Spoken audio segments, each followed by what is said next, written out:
Welcome back. This is the third talk in our series entitled John F. Kennedy, An Almost Missed Calculation.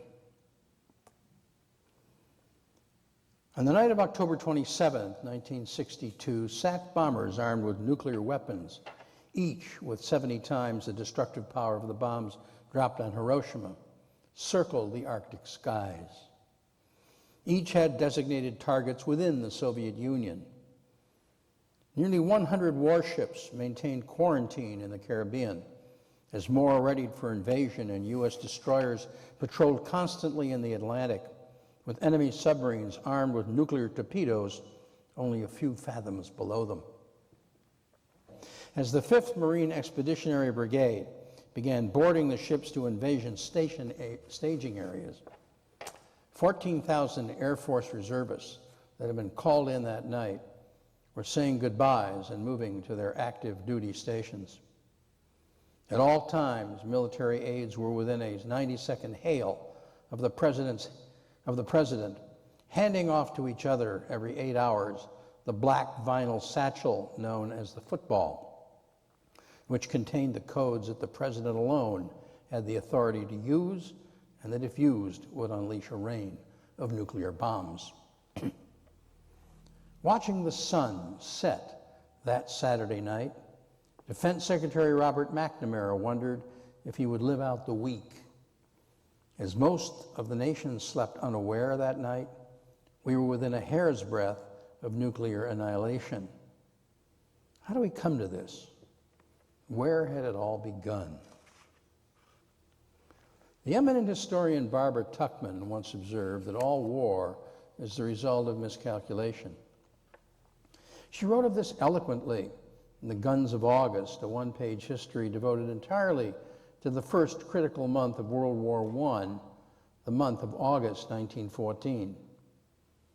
In June 1961, 47 years after the Guns of August first fired, a shaken 44-year-old President John F. Kennedy, only 5 months into office, handed a copy of Tuchman's book to British Prime Minister Harold Macmillan. The seasoned diplomat Harold Macmillan found Kennedy overwhelmed by the ruthlessness and barbarity of Soviet Premier Nikita Khrushchev. Kennedy had just stopped in London on his way home from a fateful June 1961 Vienna summit with Khrushchev. It was a summit that would set the stage for the dramatic set of events that would unfold over the next 16 months, culminating in October 1962. Roughest thing in my life, he told James Reston of the New York Times immediately after. He just beat the hell out of me. Kennedy had the same bush of brown hair, the same calm, ruddy face, and the same penetrating blue eyes as he had as a 23-year-old Harvard collegian when he wrote When England Slept. But the shadows around his eyes had darkened, and the lines there and at the corners of his mouth were now more deeply etched. Kennedy, reading Tuchman at the time, shuddered at the sudden foreboding that he had just met a world leader as unstable and impetuous as Kaiser Wilhelm, the German emperor whose personality flaws and miscalculations, according to Tuchman, were in great part responsible for unleashing the dogs of war in 1914 and the eventual death of 30 million souls. But now in 1961, the stakes were much higher than in 1914. The American nuclear monopoly had long since ended, and man's capacity for destruction had magnified many times over, so that now the two mortals, Kennedy and Khrushchev, held in their hands buttons capable of destroying over half of all mankind. I never met a man like this, Kennedy told Hugh Sidey of Time upon his return from Vienna. I talked about how a nuclear exchange would kill 70 million people in 10 minutes, and he just looked at me as if to say, so what? Later on Air Force One, Sidey had found the president sitting in boxer shorts, his eyes red and watery, dark pockets beneath them. After Saidi left and before going to sleep, JFK scribbled a quotation Lincoln had used at the end of a campaign. "I know there's a God, and I see a storm coming. If he has a place for me, I believe I'm ready." Kennedy had just spent 3 chilling days with Nikita Sergeyevich Khrushchev, a rough-hewn bully of a man whose first son, Leonid, now deceased, had been Kennedy's contemporary. Khrushchev was a man taking Kennedy's measure. When Kennedy, against the dire warnings of his senior advisors, had ventured into a discussion of communist ideology and expansionism, and a la Tuchman explained that miscalculation would have dire consequences, Khrushchev had gone berserk and bellowed, "Miscalculation, miscalculation, miscalculation. All I ever hear from you people and your news correspondents is that damn word, miscalculation. You ought to just take that word, bury it in cold storage, never use it again. I'm sick of it." But events in Vienna would indeed lead the Soviet premier to miscalculate. And over the succeeding 16 months, the result of his miscalculations would bring humanity closer to total destruction than at any time in history. It would happen like this. The Prince of Camelot had arrived in Vienna from Paris and had brought with him the much-admired Jacqueline, or Jacqueline, as she was called in Paris. The pair had taken Washington by storm since their inauguration. The torch had indeed been passed to a new generation. They were a pronounced contrast from the more banal Beltway crowd that had preceded them. Just a week previous to Vienna, before an adoring crowd in Paris, Kennedy had endearingly quipped, "Permit me to introduce myself. I'm the man who accompanied Jacqueline Kennedy to Paris." The crowd of Parisians loved it and roared their approval. They seemed enthralled by the glamour of the handsome young couple, the intellectual and artistic elan they had bestowed on the White House, which after a long hiatus was now home to little children again, children playing with a pony named Macaroni, running around the floors, hiding under desks in the Oval Office. Even the granite-lipped Charles de Gaulle, taken with Jackie, had remarked he was the one thing he hoped to bring back with him from America. But the Kennedys had overdone it in Paris, at least Jack had. He suffered severe and chronic back pain, was often on crutches. Private was taking heavy doses of steroids for Addison's disease, a nearly always fatal disease of the adrenal glands.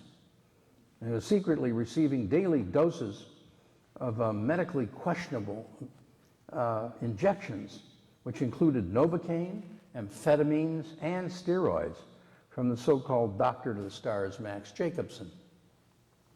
Now, many were convinced this Jacobson was a quack. His mystical concoctions would never have been tolerated for any other chief of state. But they made JFK feel good, and at least temporarily so. And so medical ethics be damned. Kennedy, who had been chronically ill most of his adult life and had already been given the last rites of the Catholic Church, was fatalistic about his chances of living very long. He marched to the tune of his own drummer. But steroids have been known to prompt severe highs and severe lows.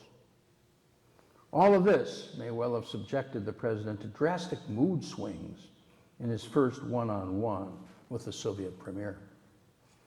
What is clear is that he was severely affected by the encounter. The personality gap between the two men, Kennedy and Khrushchev, could not have been more pronounced. By his own admission, Kennedy had never met a man he could not charm. He did not charm Khrushchev. Staffers who spotted the two men strolling together on the grounds in Vienna reported that Khrushchev paced circles around Kennedy, snapping at him like a terrier, shaking his fist. The Soviets were amazed that the president seemed so affected and scared. To veteran diplomats, this kind of bravado by the Soviet premier was simply par for the course. Jubilant over Yuri Gagarin, a recent flight into space, Sputnik, buoyed by Kennedy's reluctance to fight even Fidel Castro's ill-equipped Third World Army in Cuba, Khrushchev had decided to overwhelm the young president rather than to use the summit as an opportunity to develop détente. He had succeeded. Kennedy was deeply depressed as he left Vienna. Pivotally, Khrushchev could sense it, and thus began the great miscalculation.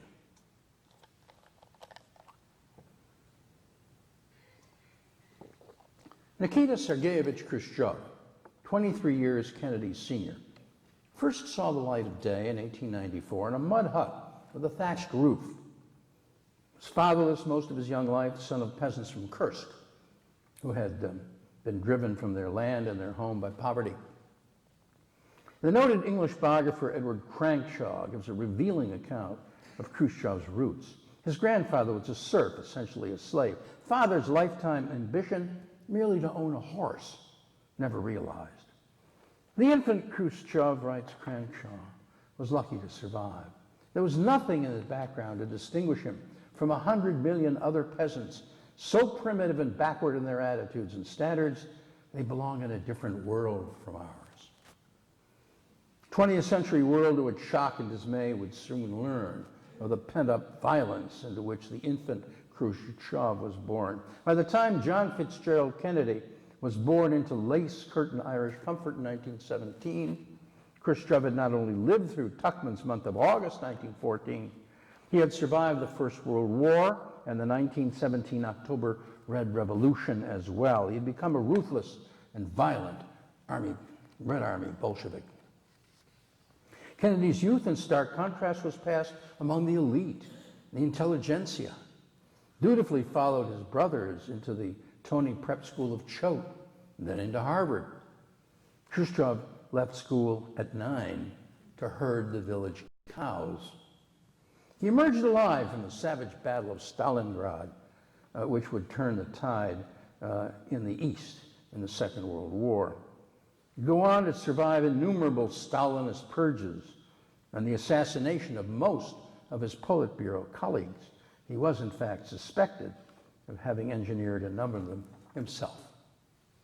Well, how could JFK, the son of privilege, be expected to sympathize with that, to grasp the Weltanschauung of a man from a world so distant from his own that it was not unlike that of another planet?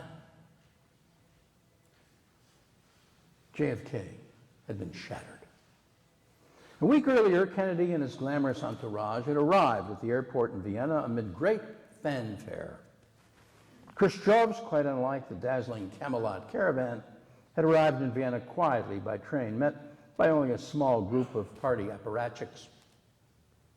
Khrushchev's third wife, Nina Petrovna, although wily and clever, was as plump and dowdy as Jackie was slim and stylish. It was a contrast not lost on their Austrian hosts.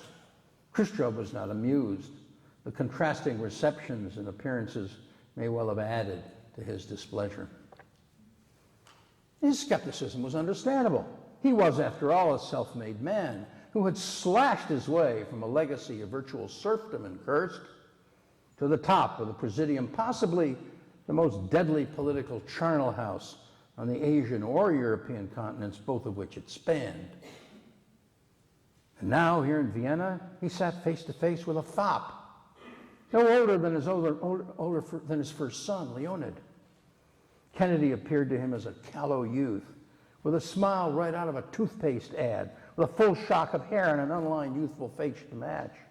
Moreover, he was the scion of a prototypical capitalist father, a patriarch who had no doubt prospered at the expense of the working class, and eventually and cynically bought his son's way to the top. Kennedy, by the way, wasn't shy about this heritage. He had once, in jest, read an imagined telegram from his generous daddy Joseph. It read, "Dear Jack, don't buy a single vote more than is necessary. I'll be damned if I'll pay for a landslide." The vagaries of the Chicago and West Virginia 1960 election campaigns could not possibly have been lost on Soviet intelligence, nor was the Bay of Pigs disaster. Immediately following his inauguration, Kennedy had listened to military and intelligence advisors who assured him an invasion of Cuba by CIA-trained expatriates without direct American military intervention would succeed, and that the expatriates would go on to form an interim government which would be welcomed with open arms by a Cuban populace. course, it was all a fantasy. They were wrong on every count. The 1,500-man invasion army was decimated on the beach by Castro's 25,000-man Cuban army. Kennedy had reportedly wept at the needless loss of life. On April 17, 1961, only 4 months into office, Kennedy had blundered into the most damaging miscalculation of his young career. At a press conference following the disaster, he was magnanimous in accepting full responsibility for the defeat, stating, "I am the responsible officer of this government." The American public found the admission refreshing. Kennedy's approval ratings jumped to an all-time high of 83%. When he was told, Kennedy, amused, noted, "I have a total fiasco and my poll ratings go up. What am I going to do to get them up further?" And the disaster had caused him to lose stature, however, among our European allies. The veteran Dean Acheson reported Europeans felt they were watching a gifted young amateur practicing with a boomerang, which they saw to their horror that he had knocked himself out. Kennedy again countered with humor. "When we Democrats got into office, the thing that surprised us the most was to find that things were actually as bad as we've been saying they were." Tragedy had served, however, as a vital wake-up call. Unlike the Kaiser in 1914, Kennedy would never again allow himself to be swayed by crusading military commanders. The CIA were subordinates eager for imperial glory at the cost of other men's lives. Kennedy was acutely aware of Barbara Tuchman's vivid description of how a vacillating and deeply flawed Kaiser had just offered his services as a mediator of peace in August 1914, and how he had been cowed by his Foreign Office and General von Moltke into reversing himself, and how he had then ratified rather than interdicted the attack on Belgium that began that fatal conflict. Kaiser Wilhelm knew full well at the time, following the assassination of the Archduke Ferdinand by Serbian radicals in August 1914, that the humble apology of the Serbian government was more than sufficient reason for the Germans and the Austrians to hold their fire. But General von Moltke, whose career was invested in the attack, had protested to Wilhelm. "The troops are already marching toward Belgium. Nothing can now be changed with regard to deployment." The Kaiser now inexplicably reversed himself and relented. The slaughter began. Personality traits may well have played a major role. Truman was right. The Kaiser was a pretend militarist, a narcissist with over 50 different military uniforms in his closet. He had fought all his life to overcome a stigma of inferiority resulting from a congenitally atrophied left arm. And von Moltke knew it, knew full well that the Kaiser was particularly vulnerable to the taunts of his generals. Ironically, the fate of 30 million persons was to rest on just such thin reeds of idiosyncratic personality. But now, the fate of perhaps 2 billion souls would now rest on even thinner reeds of personality in October 1962. Well, Kennedy had his own General von Moltke in the person of Air Force General Curtis LeMay, commander of the Strategic Air Command. LeMay, a war hawk, was caricatured, you may remember, in the film Dr. Strangelove, in the person of Air Force General Buck Turgidson, head of the Strategic Air Command, played by George C. Scott. It was all based on Red Alert, a novel about a rogue U.S. military officer who attempted to initiate an unauthorized attack on the Soviet Union, an authorized nuclear attack at that. Kennedy vowed that he'd never again be dragged into war by hawkish men like LeMay, whose professional careers were vested in the conflict. But as we will see, LeMay almost had his way.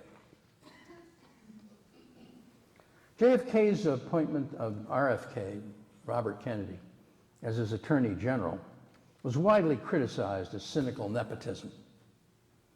Kennedy countered, "I see nothing wrong with giving Robert some legal experience as Attorney General of the United States before he actually goes out to practice law."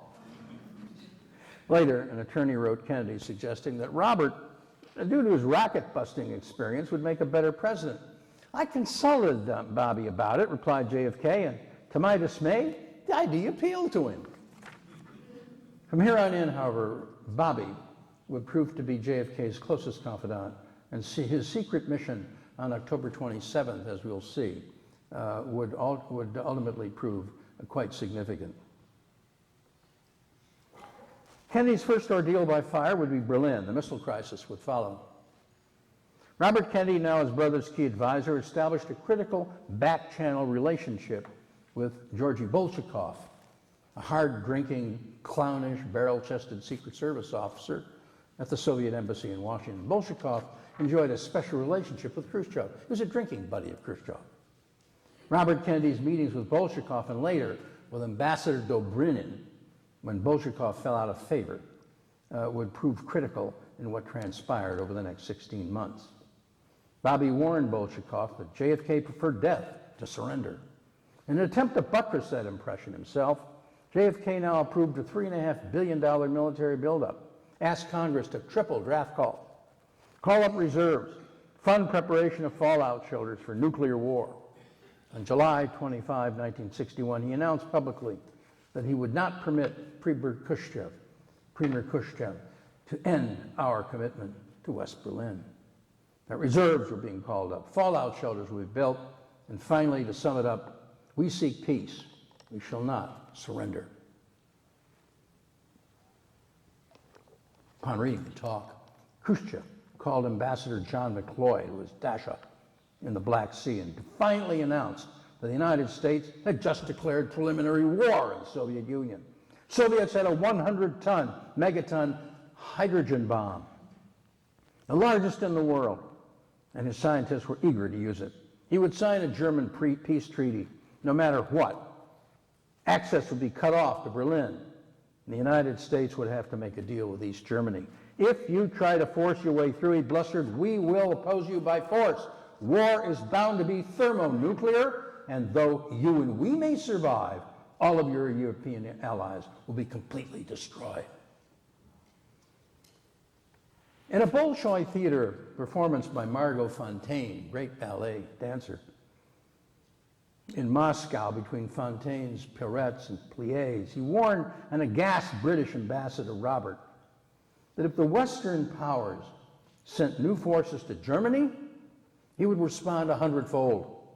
6 hydrogen bombs would be enough to destroy the British Isles, he fumed, and 9 would take care of France. Then, why should 200 million people die for 2 million in Berlin? It was a great blusterer, Khrushchev. But East Germany was hemorrhaging people. Thousands were fleeing daily into West Berlin, and their numbers were increasing as tensions rose. Kennedy was trying to send Khrushchev subtle signals as to what we would and would not tolerate.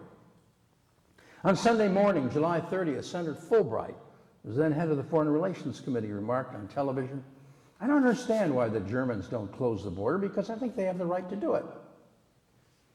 In a press conference shortly afterwards, the president failed to disavow Fulbright's contention.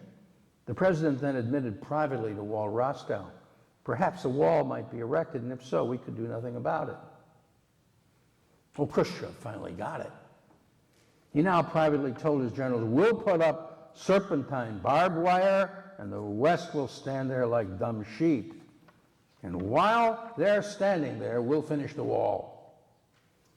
He then sent another message to Kennedy, this time through Italian ambassador Fanfani, that if war came over Berlin, it would be nuclear from the start.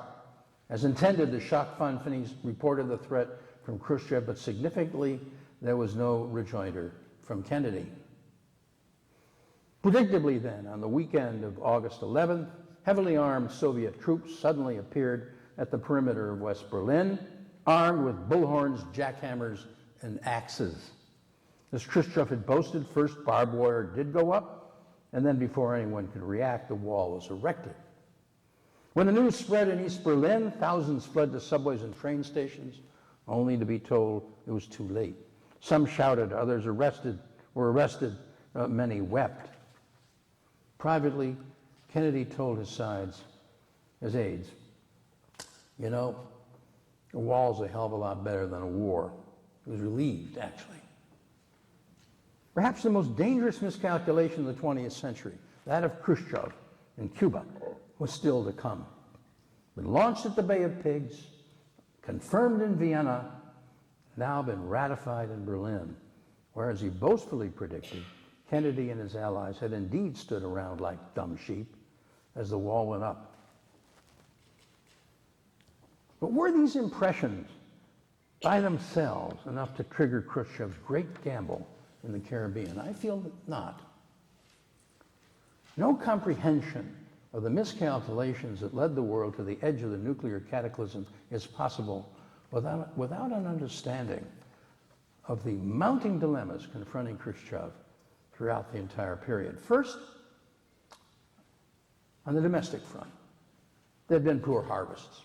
The average Soviet citizen now faced, at best, inordinately high food prices, commodity prices, at worst, starvation. Industrial growth was slowing, consumer goods were in short supply, civil disobedience had already necessitated bloody Soviet military intervention in the Novichoksk. Secondly, the Soviets still rankled at East Germans, despite the wall, now risked their lives to escape from the utopian Soviet enclave in the East. A number had died in the process. Thirdly, the Soviet Union suffered the further indignity of our missile bases close to its borders, most notably in Turkey. The removal of these was to become the pivotal issue during the deliberations of XCOM. If you listen to the tapes of XCOM, and they're available, you read the transcripts, 90% of the discussion is about removal of the missiles from Turkey. Fourth, there was the further disgrace of Cuba, a defenseless Soviet satellite. The U.S. was already conducting naval maneuvers close by Cuba. Khrushchev felt an invasion was imminent. Fifth, there was the awkward missile gap. Despite Gagarin and Sputnik, Khrushchev was painfully aware the United States had several times as many ICBMs as the Soviets, a far superior nuclear submarine class to Polaris, and twice the number of missile-equipped long-range bombers. But perhaps more important than all of this was the specter of a rising China. This daunting phenomenon hovered over Khrushchev like the sword of Damocles. Mao Zedong and Deng Xiaoping were thus the unseen players in the missile crisis that would unfold in the Caribbean in October 1962. Soviet relations with China had deteriorated markedly since the triumphal Moscow Conference of 1957, hosted by Khrushchev and dominated by the Soviets. The Chinese had at first been thrilled to be treated as equals within the world communist movement. But Khrushchev had squirmed as he listened to an exuberant Mao announce that if 300 million Chinese were killed, well, there would still be 300 million left alive. He was palpably aware that there were 600 million Chinese, but only 220 million Russians at the time. It was not his intention to preside over the obliteration of the Soviet Union to the greater glory of Chinese Marxism, Leninism. This Mao was a veritable madman, out of control. Khrushchev had adamantly refused to give him either the atomic bomb or rockets, and the relationship would rapidly deteriorate. But their confrontations, though bitter, were still a well-kept secret within the communist world. By November 1960, Deng Xiaoping brazenly accused Khrushchev of having betrayed the revolution, declaring in so many words in the heart of Moscow that China proposed to take the leadership away from Russia. Khrushchev knew full well that the leaders of the 81 communist nations were beginning to choose sides in an apparent war to the death between the two communist behemoths. Something dramatic was called for. Understood in this light, his near-fatal October 1962 miscalculation in Cuba was a manifestation of a much deeper malaise. The Colossus, launched by events at Versailles, which we discussed in our first session, that had now become communist China, had come full circle to torment Khrushchev. and resultantly had become a significant but unseen factor in the most dangerous threat of total annihilation the West had ever faced. Khrushchev, sensing that Kennedy was cowed by his threats at Vienna, now felt he could exploit the threat of nuclear war without actually going to war. There was a move open on the chessboard. And all of his life, Khrushchev had been an inveterate gambler. In 1956, shortly following Stalin's death, Khrushchev had denounced Stalin and denounced Stalinism in the so-called secret speech of the 20th Party Congress. It's a dangerous and daring roll of the dice that launched the rise to power of Khrushchev within the deadly post-Stalinist presidium. He had gambled that the success of Sputnik in 1958 could be manipulated to create an illusion of Soviet missile and nuclear superiority. The gamble had succeeded in getting the U.S. to bargain with him as an equal despite our vastly superior destructive power. Moreover, Khrushchev, who made decisions on his own, was described by former aides as an azartny, which means reckless or hot-headed in Russian. The world bore witness to their observation in the infamous shoe-pounding display at the United Nations. And now, intoxicatingly, there was the island of Cuba. A move was available to the intrepid gambler. He'd established rocket bases there, in utmost secrecy, armed them with nuclear warheads, then announced their presence as a fait accompli in New York in November at the meeting of the UN. Once the armed missiles were in place, Kennedy would not dare risk bombing the missile bases. Such an attack would open up the U.S. mainland to the horror of nuclear annihilation. If even one of the missile launchers were to survive our bombing attack, Khrushchev's nuclear missiles would be within the range of cities as far north as Washington, D.C. and New York City. Kennedy would never retaliate. The boy president cowered at Vienna. Had he not done that? He had shrunk from confrontation at the Bay of Pigs. Berlin, the stakes were high. The Soviet Union and not Cuba, and not China. The Soviet Union and not China would now be crowned once and for all as the dominant player in the communist world. And Khrushchev would now deal with the U.S. from a position of strength despite the Soviets' gaping missile inferiority. All led to the grand miscalculation. It all went terribly wrong. And for 13 terrifying days, the fate of civilization as we knew it would hang in the balance. On Monday night, October 15, 1962, day one, McGeorge Bundy was informed that an unarmed U-2 reconnaissance pilot by the name of Major Rudolf Anderson had photographed Soviet medium-range missiles being installed near San Cristobal, Cuba. 16 to 24 of those missiles, capable of striking targets as far north as the capital, New York City, would be operational within 2 weeks. Armed with atomic warheads, they could kill 80 million Americans. Convening an immediate meeting of the Executive Committee of the National Security Council, called XCOM for short, JFK sought to explore all options, but insisted that none be taken at once. Outside their conference room at the Department of State, would post a sign, "Nuclear powers make war like porcupines make love, carefully." The key factor in the equation was time. There was not much time, but Kennedy would not be rushed into things as he was rushed by the military and the CIA into the Bay of Pigs, or as Kaiser Wilhelm, for that matter, had been rushed into the war by General von Moltke in 1914.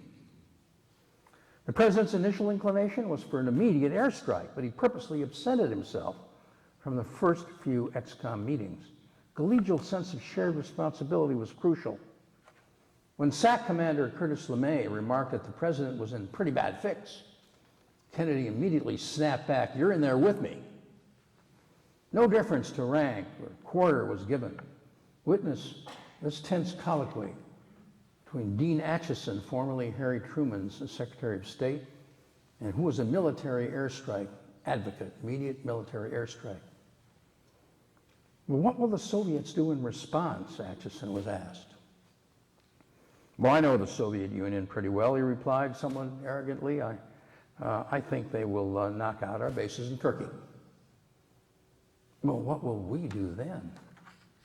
Well, under our NATO treaty, which I was associated, we would be obligated to respond by knocking out a base inside the Soviet Union. Well, what will they do then?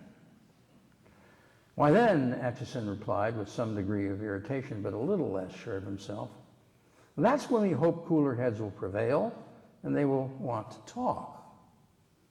A chill descended on the room. The former so-called wise man of the Truman administration had unwittingly stumbled into the great unknown. It was, of course, impossible to know where a so-called limited nuclear war would end. We hope cooler heads will prevail? No way! That so-called hope, voiced by the now somewhat deflated Dean Acheson, was not an acceptable answer. Half-thought-through scenarios, even if they emanated from so-called foreign policy masterminds, would not do. Not when the fate of half mankind lay in the balance. Well, now, of course, an all-out nuclear war was not just the stuff of science fiction. At that moment, an all-out nuclear war was imminent. Evacuation plans were prepared. Pink identification slips were issued to the president and essential members of the cabinet to accompany him to an underground bunker in the Blue Ridge Mountains in West Virginia. Helicopter crews dressed from head to toe in protective clothing were preparing to smash their way into the White House, into the bomb shelter with acetylene torches and crowbars, bundle the president into a radiation suit, and fly him out of the rubble. Contingency plans were in place to rescue Federal Reserve assets and national treasures, such as the Declaration of Independence, masterpieces from the National Gallery of Art. Although XCOM was initially split almost down the middle, despite the objections of the military and the CIA, the team had finally settled on a blockade rather than bombing. An airstrike could not be surgical and would lead to invasion. The world would neither understand nor forget an attack without warning, like Pearl Harbor. A blockade was a flexible, less aggressive beginning, the least likely to precipitate war, most likely to cause the Soviets to back down.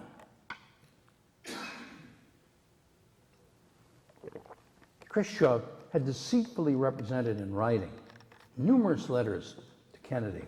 No missiles were being sent to Cuba. The lie was reiterated repeatedly by Foreign Minister Gromyko in person. Kennedy felt a profound sense of betrayal, but there was no time now for the luxury of anger.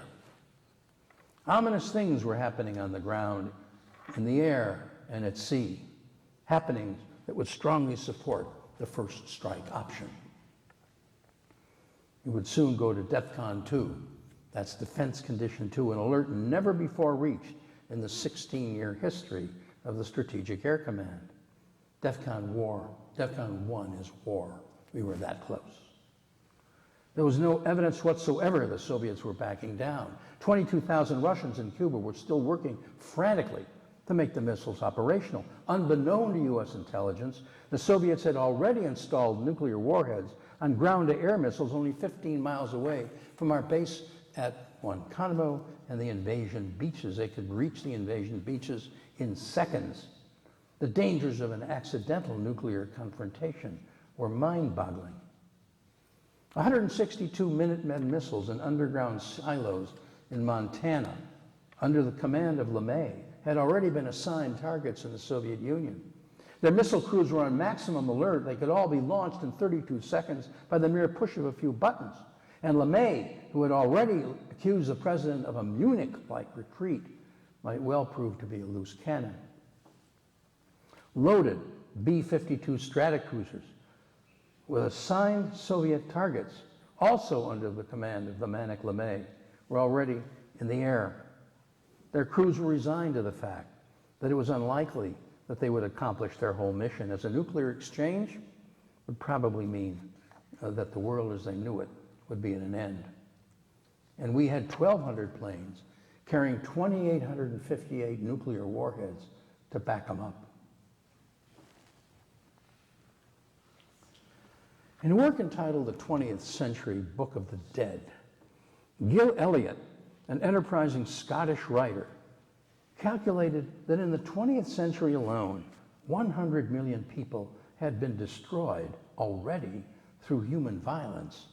At the time Elliot wrote, we were just over halfway through that deadliest of all centuries to date. The World Health Organization had estimated that a nuclear war would kill half the population of the Earth, 2 billion people. In October 1962, fate had now conspired to place that decision in the hands of diametric opposites, men who harbored very real physical and psychological frailties, just as had the Kaiser in 1914. On Monday, October 22, day 7 of the crisis, Kennedy finally took to the airwaves to inform the American public of the Soviet duplicity in Cuba and to describe the quarantine that we had just put in place. The term quarantine, incidentally, had been inserted because the term blockade was a casus belli, cause for war. He then went on to throw down the gauntlet to Khrushchev with these words: "It shall be the policy of this nation to regard any nuclear missile launched from Cuba against any nation in the Western Hemisphere as an attack by the Soviet Union on the United States, requiring full retaliatory response upon the Soviet Union." Upon hearing this, Khrushchev reportedly panicked. Cuba had been his ultimate roll of the dice, but this time he had lost. Whatever could have gone wrong had gone wrong. His missiles were currently helpless on the ground in Cuba. They could easily be bombed out of existence. He had lied to Kennedy about this very thing, been caught red-handed, and now he had not only destroyed all possibility of détente, but the Soviet Union was about to be humiliated in the eyes of the world, above all, by the dreaded Chinese. Foreign Relations Committee Senators Russell of Georgia, Fulbright of Arkansas, and others were briefed 2 hours before the president's address that Monday. They were furious. Echoing General LeMay and Dean Acheson, they demanded that the United States bomb the hell out of the Cuban missile sites and invade Cuba. Fortunately, they had not been informed or consulted earlier.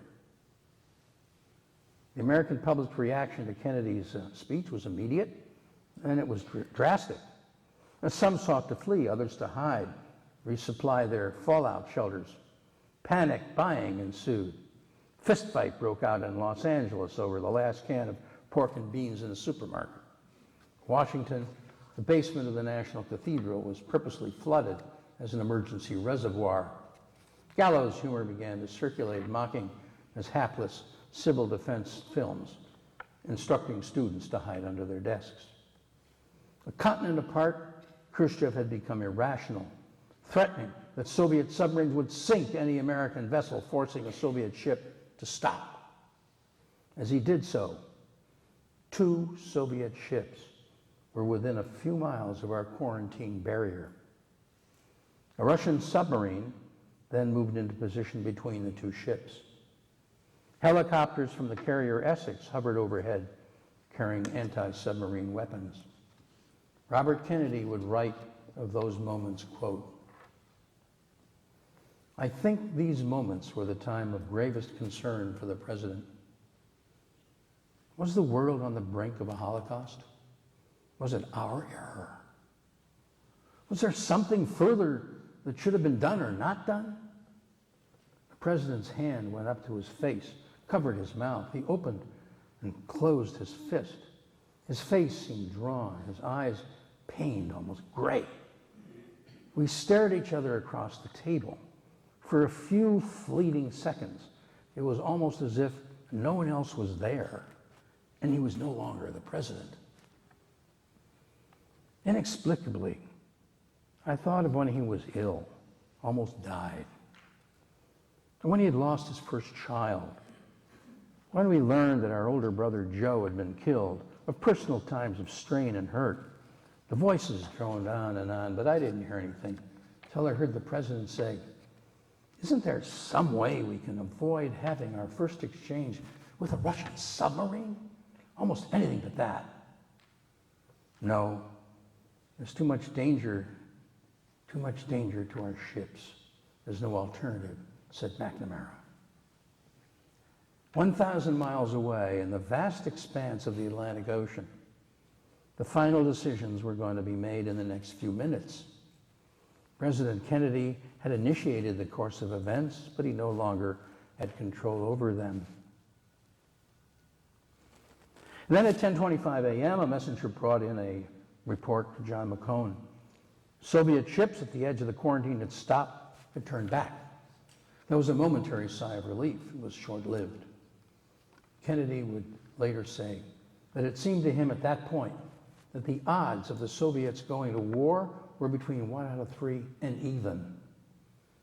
Little did he know then, for example, how close we would come to the start of World War III at that very spot in the vast ocean on Black Saturday, October 27th, just a few days later.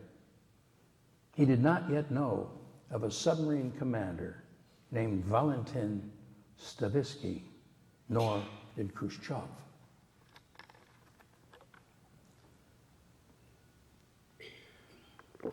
Kennedy knew Khrushchev must now be given a graceful way to get out.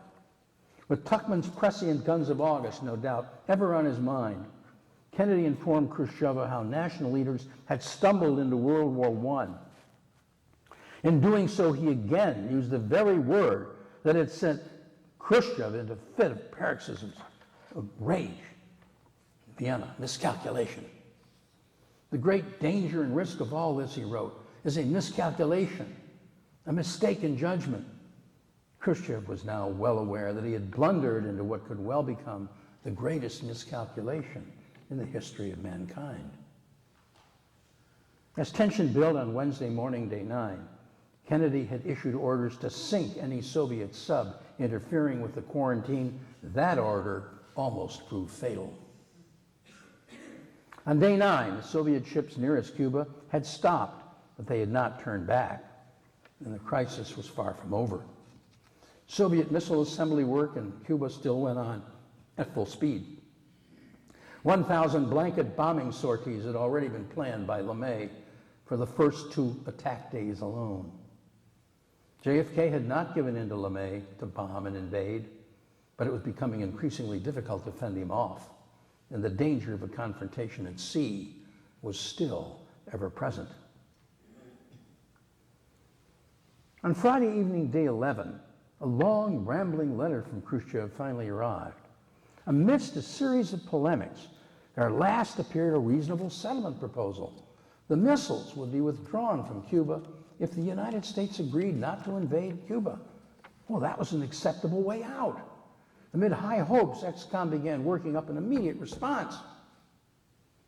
But before they could respond, on the very next morning, on Saturday, day 12, a new letter from Kremlin was received, which made no mention of the letter the night before, now demanded that our Jupiter missiles in Turkey be removed as a quid pro quo of dismantling the Soviet missiles in Cuba. That had been the subject of 90% of the talk at ExCom. That day would henceforth be dubbed Black Saturday, as the fog of war now descended uncontrollably over our hemisphere. Before that day was out, mankind would come closer to mutual assured destruction than at any time in recorded history. Tragic news reached ExCom.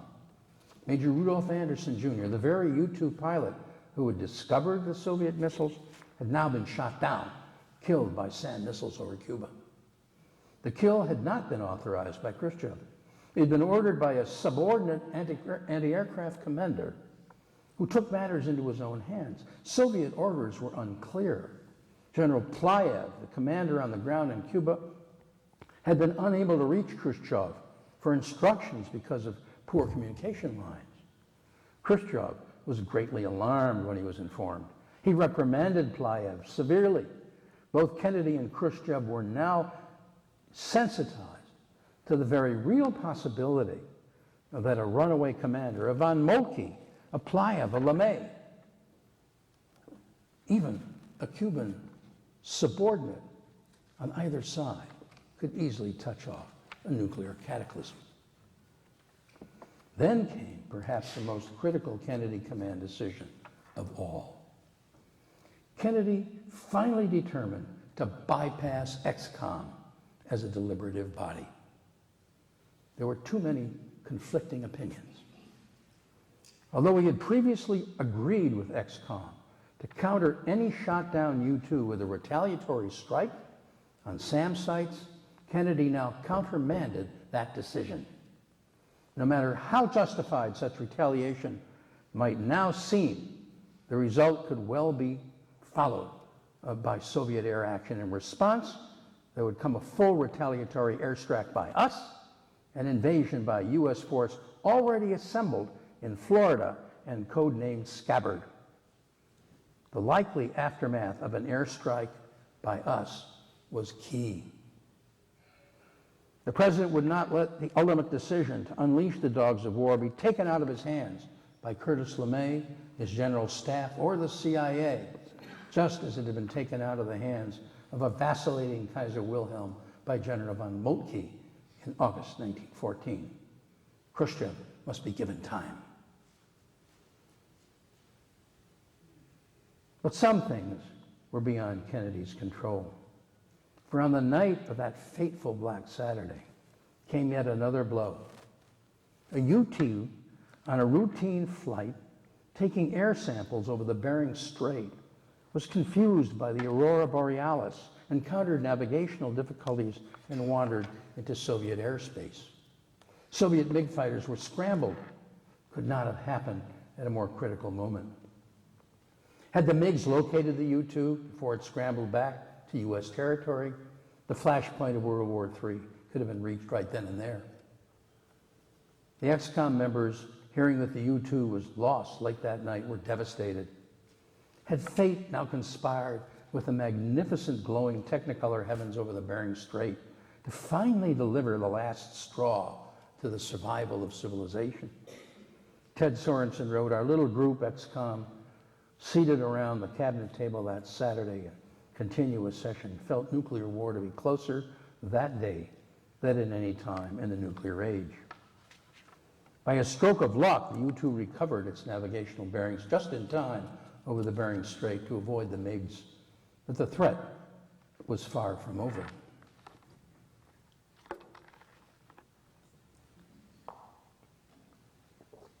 "300 miles from Bermuda, under the Sargasso Sea, Captain Valentin Savitsky in Soviet sub B-59, carrying a nuclear-armed torpedo and 5,000 miles from his home port at the end of his rope. His ventilation system, his electric compressors had broken down. Diesel coolers were blocked by salt. Crew was now desperate as temperatures ranged as high as 140 degrees, beyond human endurance. The only solution was to surface for repairs. But he was surrounded, and he was being bombarded by depth charges. Actually, our chase ships were only dropping hand grenades, not depth charges. They were intended as just a signal warning him to surface and then head back east. But Savitsky didn't know that. He believed that World War III had already begun, and with good reason. The message from our Navy advising Moscow that hand grenades were merely a signal was never received by Savitsky. Like Plyev, Cuba, he'd been unable to communicate with Moscow for 24 hours. His frenzy was compounded by the fact that unauthorized personnel aboard one of our chase vessels had loaded the grenades into toilet paper tubes, thus delaying their detonation. The effect, according to the Soviet crewmen, was that of depth charges, like being inside a metal barrel with someone continually blasting it with a sledgehammer. Savitsky had already given the order to his nuclear torpedo crewmen to prepare to fire when he was stopped from his suicidal move at the very last moment by Commander Vasily Arkhipov, who just by a stroke of luck happened to be aboard the B-59. Fortunately for mankind, Arkhipov held fast to one of three keys required for the nuclear launch and would not give in to an agitated and outraged Stavisky, who already held 2 of the keys in his hand. The B-59 then surfaced. Floodlight waters, surrounded by American destroyers, their curious crewmen. Our officers' attempts to communicate with Stavisky by bullhorn failed. After hasty repairs, submerged and returned to Russia. Both he and Arkhipov were charged with having disgraced the Soviet Union. The second Soviet response, which seemed to countermand the first, had mystified ex-com. Even cryptic handwritten notes of the meetings of the Politburo by member Vladimir Malin, which were finally released by the Kremlin in 2003, do not explain why Khrushchev changed his mind, only that he was in sole charge. We now know that all of the decisions were those of Khrushchev and Khrushchev alone, not the remainder of the Politburo. At 4:30 p.m. on Saturday, day 12, Bobby and Ted Sorensen were delegated by ex-com to compose a letter to Khrushchev reflecting a crucial command decision. They would simply ignore the second gun to the head proposal, act as if it didn't exist, and reply only to the first proposal of the night before. At 8 p.m., JFK would transmit the communique to Moscow, demanding that all work on offensive weapons in Cuba cease immediately, that they be dismantled, withdrawn from Cuba, agreeing that it's a quid pro quo only that we would not invade Cuba. That's the formal telegram that went from JFK. But, critically, a select group of only 6 ex-com members stayed behind, together with the president and his brother, to craft a secret oral proposal suggested initially by Dean Rusk. RFK would meet with Dobrynin that night at 8 p.m. in RFK's office, the Attorney General's office, and promised privately that our Turkish missiles would be withdrawn in 4 to 5 months. But the promise would be that of the Kennedy brothers must never be revealed publicly. If it were, the deal was off. Conspicuously absent from this critical meeting of the select 6 with the president and his brother was Vice President Lyndon B. Johnson.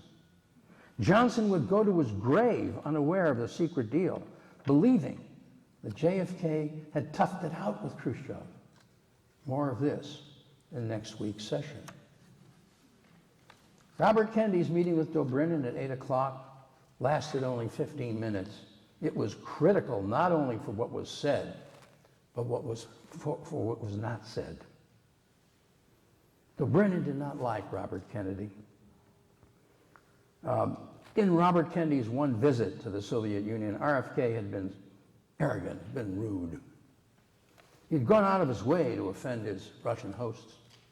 Dobrynin had met with RFK many times, but he had never seen him like he was that night. Described RFK on Black Saturday as very upset, subdued, distraught, none of his usual combativeness, often staring at his children's pictures. He turned again and again to the theme. The time was of the essence. Decisions would be made within 24 hours, and we shouldn't miss the chance. And then he made reference, as if in passing, to many unreasonable heads among our generals, and not only among our generals, who are itching for a fight with irreversible consequences. This point, no doubt, hit home the hardest. The Soviet premier had long suspected that the Pentagon, not the boy Kennedy, was the real center of power in Washington. He was shaken when his own forces under Pliev in Cuba had broken ranks and almost started a war. Surely Kennedy must face the same potential doomsday scenarios, and Khrushchev was painfully aware that he was vastly outgunned in terms of nuclear destructive capacity.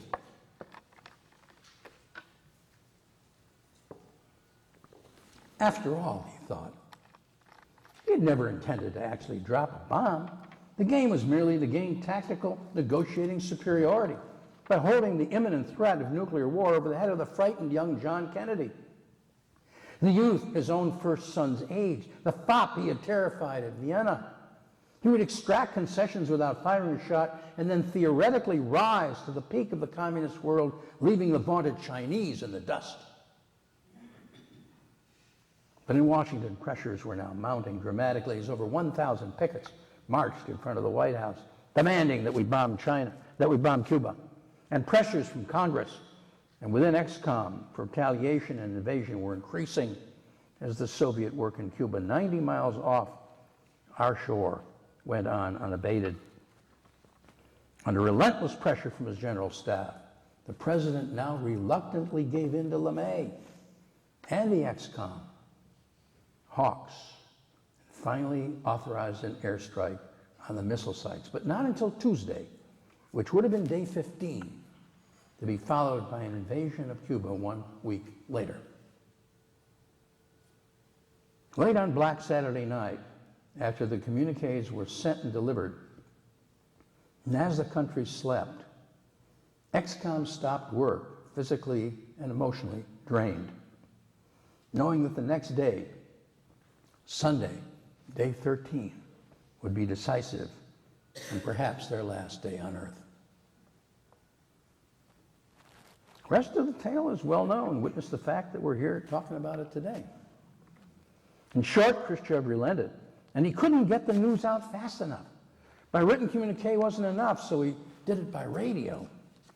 The newscast came from Moscow at 9 a.m. the next morning, Sunday, day 13, announcing that Kennedy's terms were being accepted.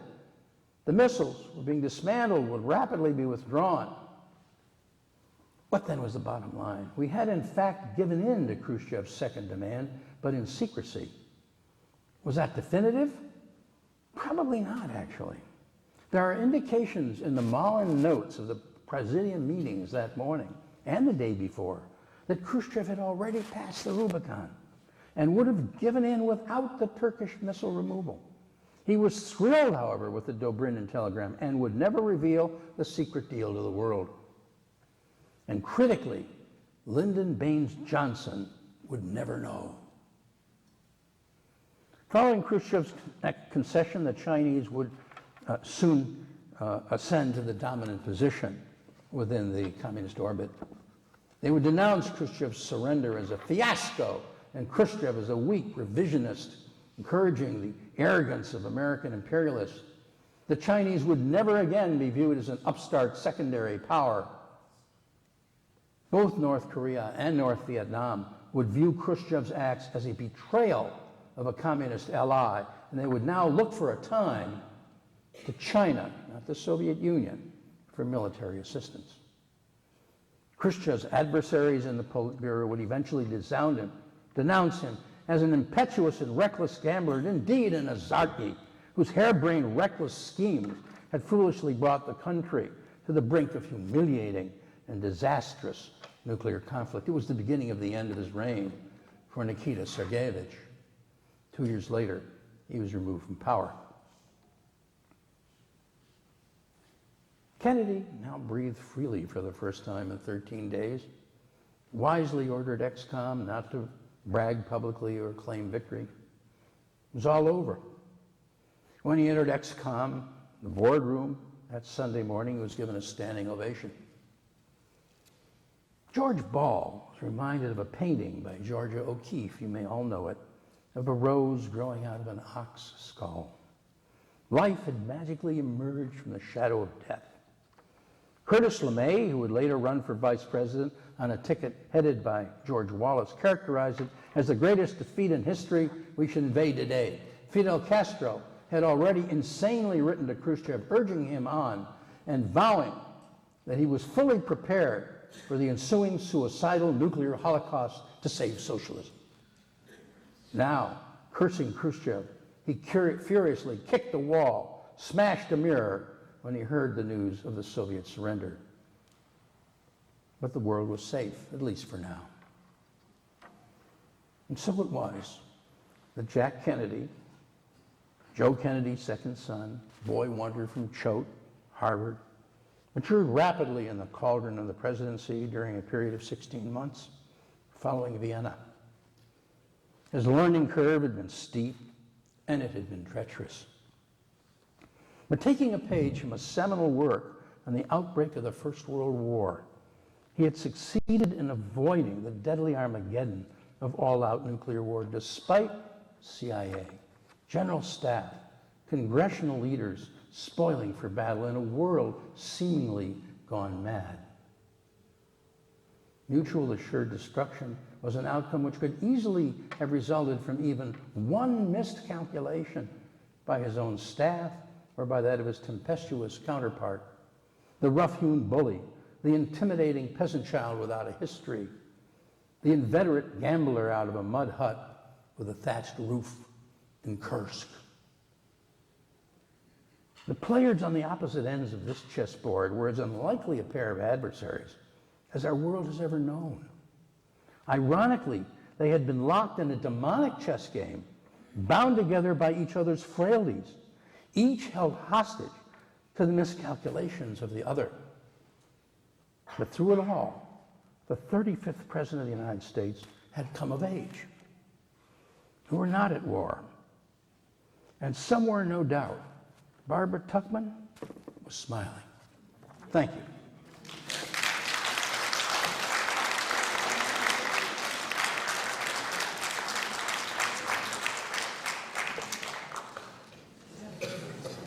We're open to all kinds of questions. I imagine some of you might have them. There are a lot of things about this story that I was unable to cram into that hour, but there are many more fascinating facts about it, which I'd be very happy to tell you about. Yes, ma'am. And let's see, is there a microphone? Yeah, I have it here. Great. Why was Kennedy not affected in the Vietnam question by the closeness of war with Cuba? Why was he willing to go into Vietnam after having been on the brink of war and the brink of annihilation? You know, it's a fascinating question that history has never really answered. Many people have tried. There's all kinds of writing about it. There are many statements by him toward the end of his life that indicated he really wasn't happy about being in Vietnam and was going to search for a way out. Why he went in the first instance, of course, we had a long history there already under Eisenhower. We had been supporting the South Vietnamese when it was formed as a regime. And they were in grave danger, of course, at that point. So he was talked into this by McNamara and various others, but I think he had second thoughts about it. In fact, I'm sure he did. And no one knows. It's one of the great ifs of history, and you raise an interesting question as to whether he would have pulled us out of there or not, or certainly whether he would have gone hell-bent for election the way Johnson did. We'll get into that next week. The interesting thing here is, though, that Johnson was so completely out of the picture within the Kennedy administration that although he was on XCOM, he was in the large group of XCOM, he thought that Kennedy had toughed it out in what was called the Trollope ploy. Let me explain that to you. Anthony Trollope, that's what they call this decision to answer the first letter and ignore the second. Anthony Trollope was a British playwright who wrote a play, apparently, about a woman who mistook a compliment as a proposal of marriage. And so the turning down of the first, of the second, and the ignoring of the second letter and the use of the first response only to the first was known by these folks, Kennedy people, as the Trollope ploy. Johnson was so out of things that he felt that we had toughed it out totally, that all this argument about Turkey and Turkish missiles and so forth, we had decided not to do that, not to give that up as a quid pro quo, toughed it out, and the communists had given in. That may very well have been a factor in his mind in moving on Vietnam. I know I went a little far beyond your question, but that was an interesting factor that happened there. And though he had many of the same advisors, as we'll see next week, he inherited them from Kennedy and did not let them go. They never let him know that.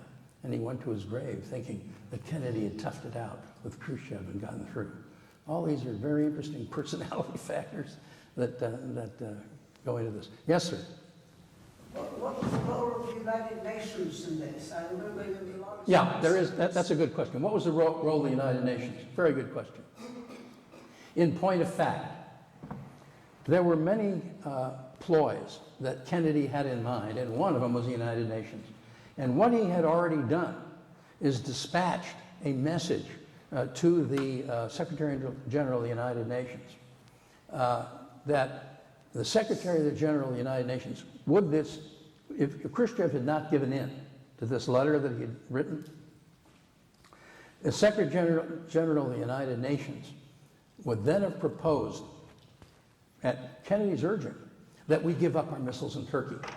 And Kennedy would have used that as an excuse to give up our missiles in Cuba. So there was a role for the United Nations. There were many other things going on at this time.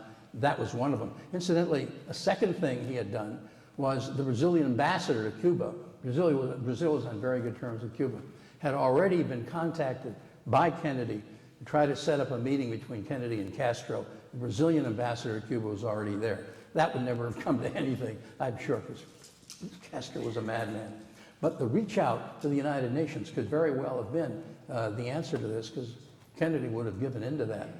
Now, let me tell you a little bit about those missiles in Turkey, which is a very interesting factor.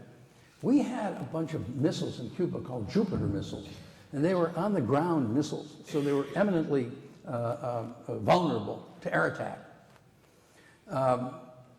Kennedy had already wanted to get rid of them. They were antiquated, but they hadn't followed his orders. The order had never gone through. So XCOM was saying, let's give them the hell up. But the problem in XCOM was, hey, how are we going to explain this to the Turks? How are we going to explain this to NATO? They are, after all, NATO missiles. They're Turkish. So the answer to that was the Polaris submarine. Now, the Polaris submarine, when Eisenhower turned over the presidency to Kennedy, he said the most powerful weapon you have is that Polaris submarine, which had missile capacity, was incredible, flexible, hard to detect. And they were going to tell the Turks that basically, we'll take away those Jupiter missiles from you, but you're going to have the Polaris submarine, which is flexible, not detectable, indestructible, can't be, it's not going to cause an air raid on you in retaliation. And we've got that. That was the reasoning going on in XCOM during all those 13 days. It's very interesting. If you ever listen to the tapes, 90% of the talk was about that subject. Very interesting. But thank you for raising it. UN was involved and would have been involved, and had this not happened, could very well have been involved. And that was Kennedy's alternate plan. Other questions here? Right here. Well, sorry. Yes, sir. Why did Kennedy not feel that he needed a congressional mandate to launch a missile attack, a nuclear attack against Russia? Well, because quite frankly, launching a nuclear attack, launching an attack on Cuba would very well have, you say, why did he not need a congressional mandate? Why did you think he didn't? I think for the same reason, quite frankly, that Obama felt that initially he didn't need originally thought he didn't need congressional authority for first strike capability here. We had a president for it, basically. Truman had done just that in committing us to Korea. So there was precedent for it. So he didn't feel at that point he had to go to Congress. But I got to tell you, the reactions of Russell and of Georgia when he found out about this, to immediately attack and bomb. Had he gone to Congress, I think we would have had an overwhelming response to bomb immediately. And who knows what would have come after that. It's the aftermath. This and that and this and that, back and forth. And Kennedy foresaw that. Kennedy was really the dove in the XCOM. He was the most dovish of all in XCOM. And that's why he made himself countermand his own order. Once Anderson was shot down, countermanded his own order and not to attack. There's a lot of other stuff going on here. I wish I would have had the time to tell you about it. There was all kinds of information leaking through to Khrushchev. There was a Russian by the name of Prokop, Johnny Prokop. Johnny Prokop was a bartender at the National Press Club in Washington. There was a man by the name of Gorski who was a TASS correspondent and the chess champion of the National Press Conference. Prokof was thought of as a guy who had escaped from the Baltic states, really spoke very negatively of the Soviet Union, but he was a bartender, and he's sort of beloved. There's a plaque to him there. He overheard two reporters from the International Herald Tribune, this is a night before, 2 nights before Black Saturday, talking at the bar. And through the alcoholic haze, what he got was, one of them, named Warren Rogers, was about to head down to Florida to accompany the invasion force, Scabbard. And so he immediately told, Prokof told his friend Gorski, who was a TASS correspondent and the chess champion of the National Press Club, and happened to also be a KGB informant. Gorski went immediately to Feklisov, who was the KGB head in Washington, and told him this. So the information coming through there was we were going to invade within a day or two. Within a day or two, we were going to invade. They then checked that out with yet another agent who talked to Rogers. And that information got through to Khrushchev. Of course, it was wrong, but it got through to Khrushchev. May very well have played a role in influencing Khrushchev in that fatal decision. So I think, quite frankly, it appears that even before that second letter from Dobrynin, the letter from Dobrynin that went through after the RFK meeting, I think it is quite obvious now that Khrushchev was over the Rubicon and would have given in without our removing the missiles from Turkey, because he was convinced that we were about to invade. The second thing, beside the Prokof meeting in Washington, was Robert Scally. Robert Scally was ABC News. You may remember him. He had a television program. And Scally had met with Feklisov himself and had advised Feklisov that Scally was under the impression that we were going to invade within 2 days. That information also got through to Khrushchev. It's amazing what gets through and what kind of hazy intelligence floats around during these things. And of course, the idiosyncrasies of personality. Very interesting stories around this Cuban Missile Crisis. And they're all coming out, they're coming out over a long period of time. The tapes were not available for many, many years. The Presidium minutes were not available for many, many years. And the fact that Malin, who was a Politburo member, had made notes about what was going on in the Presidium was not known until 2003. We find out more stuff about this all the time. And it's all very instructive to us as to how these decisions are made and how personality plays a major role in it. In mentioning the United Nations, Yes. what role, if any, did the presentation made by Stevenson play as far as you are concerned? That was very dramatic, I'll wait till hell freezes over, that very famous Stevenson having the pictures.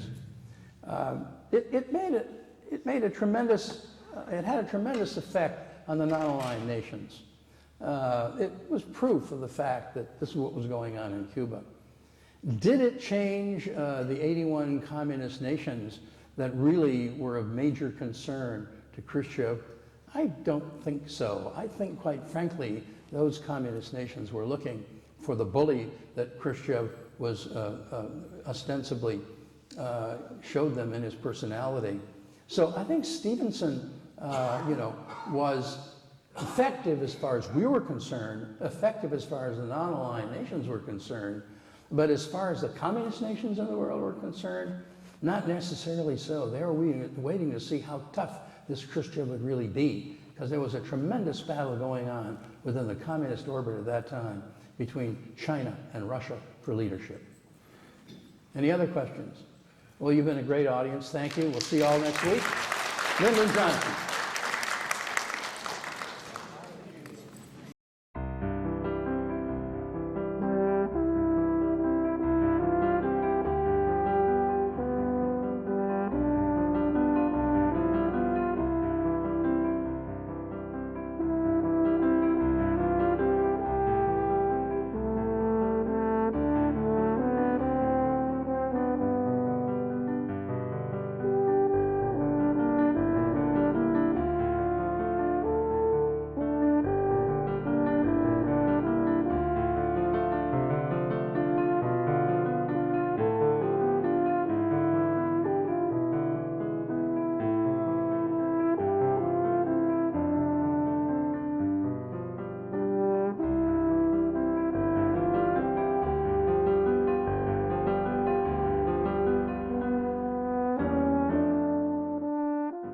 At OLLI, the Osher Lifelong Learning Institute at Berkshire Community College, enjoy learning simply for the love of it.